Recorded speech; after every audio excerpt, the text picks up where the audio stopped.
শহরের কোলাহল ছেড়ে আজ তোমাকে নিয়ে চলেছি এমন এক গ্রামে যেখানে সময় একটু ধীরে হাঁটে। চারিদিকে সবুজের ছোঁয়া, মাটির গন্ধ আর মানুষের সহজ হাসি। এটাই ঢাঙ্গি কুসুম গ্রাম। এই অফবেট ডেস্টিনেশনের সিরিজে দেখাবো এই গ্রামেরই জীবন, গল্প আর সরলতা যা আজকাল খুবই কম দেখা যায়। Good morning everyone. So welcome to my channel Ishita's Lifestyle. প্রত্যেক বছরের মতন এবছরও বছরের শেষ কটা দিন একটু আনন্দ করতে সবাই মিলে আমরা বেরিয়ে পড়েছি। কোথায় যাচ্ছি সেটা তো জানাবোই, তাই জন্য সঙ্গে থেকো এবং কি কি হতে চলেছে সেটা তো ক্রমশ প্রকাশ্য। ঘড়িতে তখন বাজে ভোর 5:18। তখনও সূর্যের আলো ফোটেনি, রাস্তায় তখনও অন্ধকার। সবাই মিলে বছরের শেষ দিনটা অর্থাৎ 31শে ডিসেম্বর আমরা বেরিয়ে পড়েছি কলকাতা থেকে একটু দূরে কোনো এক অচেনা পথের উদ্দেশ্যে। বলো, কিছু বলছি না, সেটাই বলো যেটা বলছিলে। জার্নি কোথায়, আমরা যাচ্ছি কোথায় তাহলে আজকে সেটা তুমি বলো, কোথায় যাচ্ছি আমরা সেটা সাসপেন্স থাক, যেতে যেতে জানা হবে। প্রভাত। মোটামুটি শীতে কাবু হয়ে সকলের মাস্ক পরে একদম ঢাকা, তো ডেফিনেটলি আস্তে আস্তে পরিচয় হবে সবার সঙ্গে। আমরা বেরিয়ে পড়েছি, ঘড়িতে এখন প্রায় 6টার কাছাকাছি বাজতে যাচ্ছে, 6:45। আমরা বেরিয়েছি তখন 5:18। চলো যাওয়া যাক, সি ইউ। 31শে ডিসেম্বর 2025। বছর শেষের আলো তখনও কলকাতা শহরকে মুড়ে রেখেছে। আমরা চলেছি কোনো এক অচেনা পথের উদ্দেশ্যে। মা ফ্লাইওভার ধরে সোজা বিদ্যাসাগর সেতু হয়ে আমরা বেরিয়েছিলাম। আর যখন এই রাস্তা দিয়ে যাচ্ছিলাম তখন কিন্তু অলরেডি একটু একটু করে ভোরের আলো ফুটে উঠেছে। প্রসঙ্গত বলে রাখি, আমরা যাচ্ছি কলকাতা থেকে সোজা ঝাড়গ্রামের উদ্দেশ্যে। কিন্তু এক্স্যাক্টলি ঝাড়গ্রামেই আমরা থাকবো না, সেখান থেকেও আরও প্রায় 30 থেকে 35 কিলোমিটার ভেতরে একটা ছোট্ট গ্রাম যার সন্ধান আমরা পেয়েছি। ঘড়িতে এখন বাজে সকাল 6:09, ভোরের আলো ফুটে গেছে অলরেডি। আর এখন আমরা ক্রস করছি বিদ্যাসাগর সেতু। আমরা চলেছি একদমই একটা অফ বিট জায়গা, যেই গ্রামটার নাম হচ্ছে ঢাঙ্গি কুসুম। এই গ্রামটা এতটাই অফ বিট যে এই গ্রামের নাম বা তার উল্লেখ কিন্তু আমরা কোনো রকম ইউটিউব ব্লগেও পাইনি। একজন পরিচিতর মুখে এই গ্রামের নাম শুনেই কিন্তু আমরা সিদ্ধান্ত নিয়েছিলাম যে আমরা যদি যাই এখানেই যাব। গ্রামের নাম ঢাঙ্গি কুসুম। এই গ্রামটি পশ্চিমবাংলার জঙ্গলমহল অঞ্চলে অবস্থিত এবং এই গ্রামের খুব কাছেই রয়েছে ঝাড়খণ্ডের সীমান্ত। এই অঞ্চলে ঢুকলেই বোঝা যায় রাজ্যের ভৌগোলিক পরিবর্তন। সমতল জমি ধীরে ধীরে রূপ নেয় লাল মাটির পথে, চারিদিকে বনভূমি আর পাহাড়ি অঞ্চলের ছোঁয়া। গাড়ির ওডোমিটার অনুযায়ী 31,087 কিলোমিটারে আমরা আমাদের জার্নি শুরু করেছি। ধুলাগড় টোল ট্যাক্স পেরিয়ে সোজা গেলাম। আমাদের প্রথম ডেস্টিনেশন ছিল কোলাঘাট। আমরা এখন রূপনারায়ণ নদীর উপরে যে ব্রিজটা আছে সেই ব্রিজটা ধরে সোজা চলেছি। আর জাস্ট 2-3 মিনিটের মধ্যেই আমরা কোলাঘাট পৌঁছবো। সময় এখন 7:30 অলমোস্ট। আর কোলাঘাটে গিয়ে আমরা প্রথম ব্রেকটা নিচ্ছি, ওখানে একটু ব্রেকফাস্ট করবো, একটু চা খাবো, তারপর ওখান থেকে আবার বেরোবো। তো আমরা জার্নি শুরু করেছিলাম প্রায় 5:30 পৌনে 6টা, আমাদের একদম এক্সট্রিম সাউথ কলকাতা থেকে। আর সেখান থেকে কোলাঘাট পৌঁছতে লেগে গেল 1.5 ঘন্টা সময়। ঠিকই করেছিলাম, বেশি হেভি কিছু খাবো না, তাই ওখানেই হোটেল আপ্যায়ন বলে একটি হোটেল থেকে আমরা ব্রেড অমলেট খেলাম। সঙ্গে ছিল আমার মামা শ্বশুর এবং মামি শাশুড়ি, আর মামির পান কিন্তু খুব ফেভারিট। এটা এনার্জি, এটা খেলে কি একটা চিল বলে যে একটা গা গরম ব্যাপার। হ্যাঁ, এই ঠান্ডার মধ্যে গরম গরম কফি খেয়ে ব্রেকফাস্ট সারলাম। So finally we are heading towards Jhargram. Kolaghat থেকে জিপিএস এ দেখাচ্ছে 2 ঘন্টা 12 মিনিট। এখন বাজে ঘড়িতে প্রায় 8:30। দেখা যাক কতক্ষণে আমরা পৌঁছই। So stay tuned. রাস্তা দেখো, শুধু রাস্তা। আমরা এখন কোলাঘাট থেকে ঝাড়গ্রামের দিকে রওনা দিয়েছি। এই দুই জায়গার মধ্যে দূরত্ব প্রায় 105 কিলোমিটার, আর জিপিএস অনুযায়ী 2 ঘন্টারও কিছু বেশি সময় একটু লাগবে। পথে পড়বে আরও কয়েকটা টোল, তার মধ্যে এইটা হচ্ছে দেবরা টোল প্লাজা। আর এই পথে যেতে যেতে চোখে পড়বে সবুজ প্রকৃতি এবং ফাটাফাটি একটা রাস্তা। তো এক কথায় বলা যেতেই পারে এটা একটা দুর্দান্ত অনুভূতি এবং একটা সুন্দর রোড ট্রিপ। কোলাঘাট পেরিয়ে প্রায় 1 ঘন্টা আমরা এসে গেছি আরো আগে। আপাতত জিপিএস বলছে আরো 1 ঘন্টা যেতে হবে। তো চলো যাচ্ছি। এখন ঘড়িতে বাজে 9:30। আমরা 8:30টায় ঠিক কোলাঘাট ছেড়েছিলাম।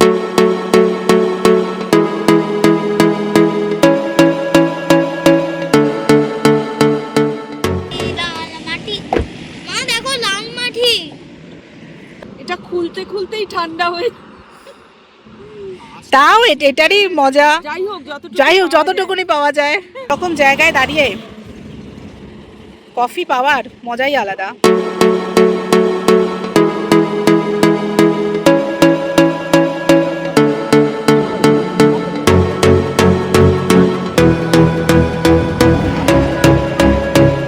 এরকম উইয়ার্ড হিপি আমি দেখিনি, মানে আমি জানি না তোমরা কেউ দেখেছো কিনা, তাই জন্য আমি ভিডিও করলাম। আমরা এগোচ্ছি আর একটা টোলের দিকে।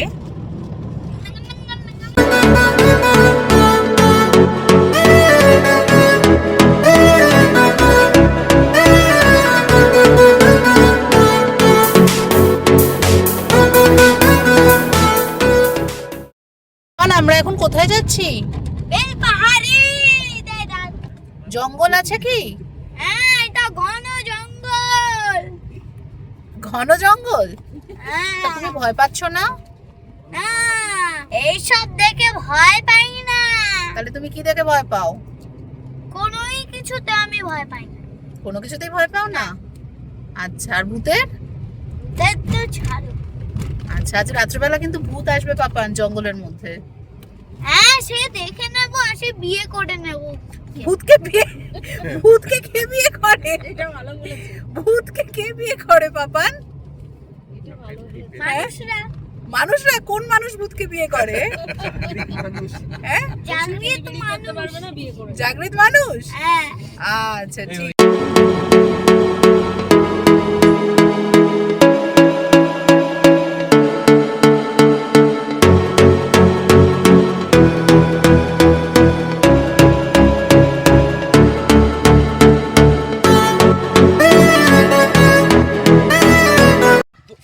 চুপ করো না, আমি ভিডিও অন করছি। আমরা গাড়িটাকে সাইড করে এখন একটু এই জঙ্গলের মধ্যে দাঁড়ালাম, একটু বিরতি নিলাম, জল খাবো আর এই জঙ্গলটাকে একটু উপভোগ করব কিছুক্ষণের জন্য। অনেকক্ষণ ড্রাইভ করেছেন ইনি। সে হাই, হ্যালো বলো। এটা কি হলো? এটা কি হলো আমি জানি না, যাই হোক চলো থাকো আমাদের সঙ্গে।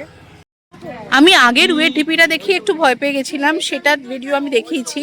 আর এই ওয়ে ঢিপিটা যেটা আমি এখন দেখছি চোখের সামনে, আমি এরকম কখনো দেখিনি। এটা পুরো জঙ্গলের মধ্যে যেই ওয়ে ঢিপিটা সেটা আমি দেখাচ্ছি।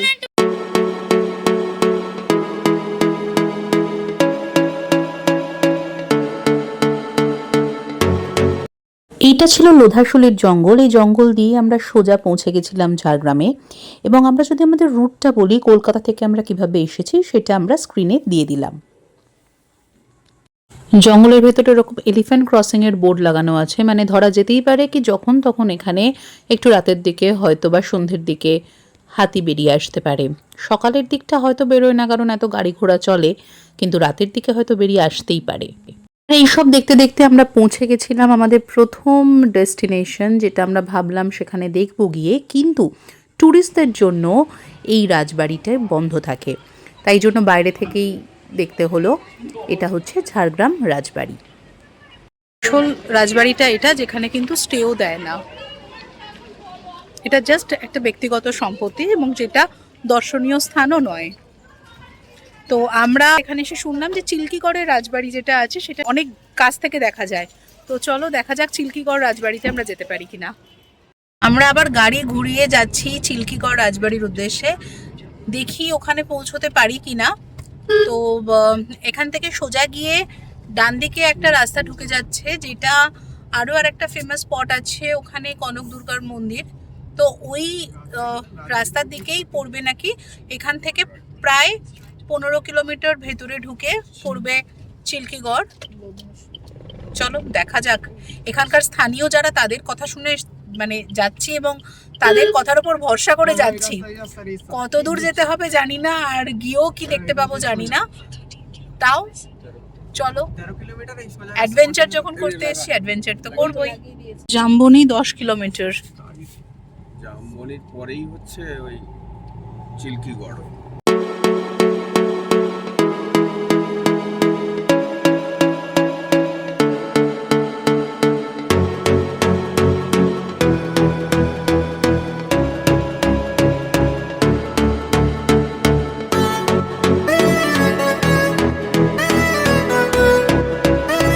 আর এখানে আসতে না আসতেই সাক্ষাৎ দর্শন পেলাম এনাদের। আমরা দাঁড়িয়ে রয়েছি চিল্কিগড় রাজবাড়িতে। স্থানীয়দের থেকে জানতে পারলাম এটি জঙ্গলমহলের প্রায় 300 বছরের পুরনো এক ঐতিহাসিক প্রাসাদ। দুলুক নদীর তীরে গড়ে ওঠা এক বন্য পরিবেশের মধ্যেই রয়েছে এই রাজপ্রাসাদ। রাজপরিবারের বংশধররা আজও নাকি এখানে বসবাস করেন, কিন্তু কিছুটা জায়গা হেরিটেজ সাইট হিসেবে খুলে দেওয়া হয়েছে ট্যুরিস্টদের জন্য। না, এখানে কিন্তু কোনো টিকিটের সিস্টেম নেই। আজও এখানে আপনি অনায়াসে আসতে পারেন, দেখতে পারেন এই রাজবাড়ি এবং উপভোগ করতে পারেন এখানের প্রত্যেকটা ইট পাথর কি বলছে তাদের ফিস ফিস কথাকে।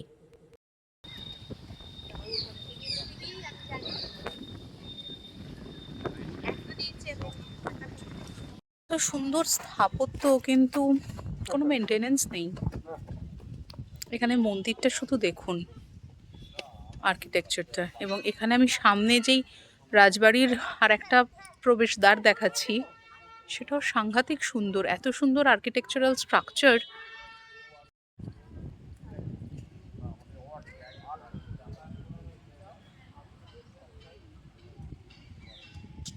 একজনের কথা শুনে আমরা এখানে এলাম, কিন্তু এসে সত্যি ভালো লাগছে, কারণ এত পুরনো আর্কিটেকচার এবং এত সুন্দর কাজ সত্যি এখন আর দেখা যায় না। কিন্তু জানি না, যদি এটা টুরিস্ট স্পট আলাদা করে করতো, পয়সা নিত, তাহলে এটা সুন্দর করে আরও ডেকোরেট করতো কিনা। কিন্তু আপাতত এটা জাস্ট একদম একদম এটা একদম র ভাবেই পড়ে আছে, এবং সেখানে কিন্তু কোনো আলাদা করে যে একটা যত্ন নেওয়া বা কিছু, সেসব কিন্তু কিচ্ছু নেই।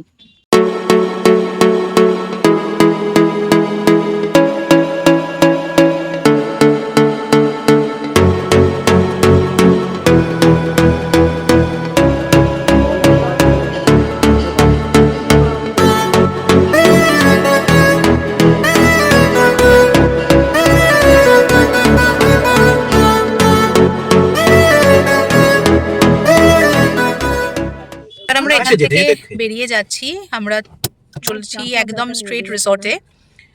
এখান থেকে প্রায় 1 ঘন্টা 30 মিনিট মতন সময় দেখাচ্ছে। এদেরকে টাটা বাই বাই বলে দিয়ে আমরা এখান থেকে বেরিয়ে চলেছি। চিল্কিগড় রাজবাড়ি কিন্তু এক অদ্ভুত ভালো লাগার মতন একটা স্থাপত্য, এবং সেটা আমরা দেখে এখান থেকে এখন বেরিয়ে চলেছি। আবার সেই রাস্তা দিয়েই যাব না, সোজা আমরা তো সোজা আসলাম। এটা দিয়ে কোন দিক দিয়ে দেখাচ্ছে? তাহলে একটু লোকালে জিজ্ঞেস করে নি, একটু এটা শর্টকাট যদি হয়ে যায়, আমরা একটু জিজ্ঞেস করে নিলাম। হ্যাঁ, আমরা একটুখানি লোকাল কাউকে জিজ্ঞেস করে নিয়ে আমরা যেই রাস্তায় এসেছি সেই রাস্তায় আমরা ব্যাক করলাম না, কারণ সেই রাস্তাটা দিয়ে ব্যাক করলে আরো অনেকটা সময় লেগে যেত।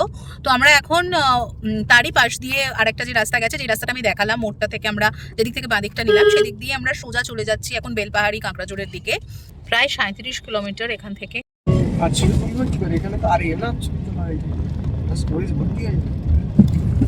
পথে যেতে যেতে একটা জায়গায় একটু দাঁড়িয়েছি, কারণ সামনে একটা পুকুর দেখলাম, এবং সেই পুকুরে এত সুন্দর লাল শাপলা পুরো ভরে আছে যে দেখতে খুবই সুন্দর লাগছে। আর শাপলা ফুটে আছে, সারা পুকুর ছেয়ে গেছে, পুরো লাল হয়ে আছে,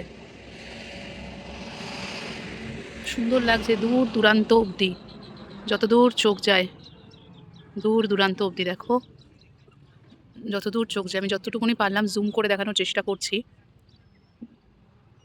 পুরো পুকুরে একদম যত দূর চোখ যায় এটা একটা পুকুরই বলা যেতে পারে, শাপলা ফুল ফুটে আছে। রাজা বাসা জঙ্গলের ধারে তুমি কে আইলে হে? তুমি কি পুলিশ? তুমি পুলিশ লও তো তাহলে তুমি কি কি দেখছো তুমি? এটা চিনতে পারছো ক্লাই? বাবুই ঘাস, বাবুই ঘাসের দড়ি পাকায় খুদ কিনে খাই। ভাত, ভাত পাবো কোথা? কবে চাল ফুটেছে মনে নাই। নাম শুনেছ কুইলিপালের হাট? সে বহু দূর, বেলা থাকলে হাঁটলে পরে পৌঁছবে সেই বিহান ভরে। তা কুইলিপালের হাটে এক বোঝা কাঠ বেচলে মারে কাটে 30 টাকা। তা সেও কি হয় সব দিন? যেদিন হয় সেদিন ভাঙা উনানে মাটির হাড়িতে চাল ফুটে। চাল ফুটলে কচি শাল পাতায় গরম ভাতের ভাপ উঠে। চাল ফুটলে ডুলুং নদীর পারে চাঁদ উঠে। তখন যমুনার কথা মনে পড়ে। আহা, ওই টুকানি এক টুকান ছিলাম। তোমরা বলবে মিয়া, আমরা কিন্তু মিয়াকেই বলিছিলাম। তা সেই ছিলার গতর গেছিল না খেতে পেয়ে বাবুই দড়ির পাড়া শুকায়। তা বাদে একদিন বলা নাই কওয়া নাই, সেই বুকা পেটে জ্বলে উঠে চলে গেল জঙ্গলে। ওই এখন ওর বাপকে শুধাইলে বলে ছেলেটা গেছে দেশের কাজে। দেশ কাকে বলে গো?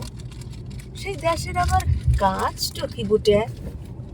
ইয়ার মাঝে সেদিন রাত তখন 3 প্রহর, আমাদের তাল পাতার কুড়ে ঘরে আগুরের উধারে কে যেমন ফিসফিস করে।